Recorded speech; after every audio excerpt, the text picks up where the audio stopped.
Mesdames et messieurs, bienvenue à la chaîne d'information et n'oubliez pas de vous abonner. Après 60 ans d'indépendance et des milliers de V8 rutilantes neuves à N'Djamena, et pendant qu'on dépense des milliards pour réconcilier ceux qui ont endeuillé le pays. L'avenir est dans la merde, mais bien sûr cette vidéo, qui n'insulte personne, qui n'attaque personne, et qui se contente de montrer l'affreuse misère de l'école tchadienne en milieu rural ne sera ni vue et ni commentée par les têtes bien faites qui continueront de s'invectiver sur les réseaux, dans une langue venue d'ailleurs, mais qui les fait ronronner de satisfaction à chaque phrase plaquée sur la toile.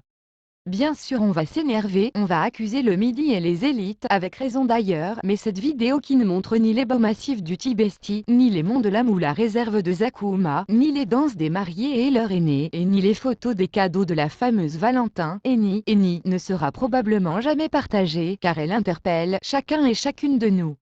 Et après on viendra encore se plaindre, et pourtant il suffit d'un clic pour partager cette vidéo et porter cette indignation utile pour que ces enfants et d'autres aussi puissent enfin faire l'objet d'un petit peu d'attention. Mais bon, au Tchad, nous sommes habitués à chier sur l'avenir, et donc ça sera probablement une vidéo de plus Nouveau-Brunswick. Ceux qui sont originaires de la région et qui ont détourné l'argent des contribuables doivent avoir honte de laisser faire et d'hypothéquer l'avenir de ces enfants.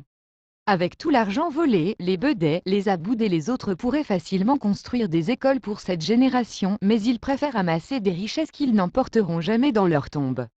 Pourtant l'argent volé peut beaucoup aider dans la construction des édifices scolaires et mettre les progenitures dans les bons cadres d'éducation. Au lieu de rouler à V8, il faut faire avec le moyen de bord. Comment peut-on expliquer qu'il y a les gens qui ont détourné plus 300 milliards et sans être poursuivis? Le constat est amer, pourtant le gouvernement n'est fait que acheter des équipements militaires et se vanter de la force militaire, au lieu de penser à comment sortir le Tchad de cette misère.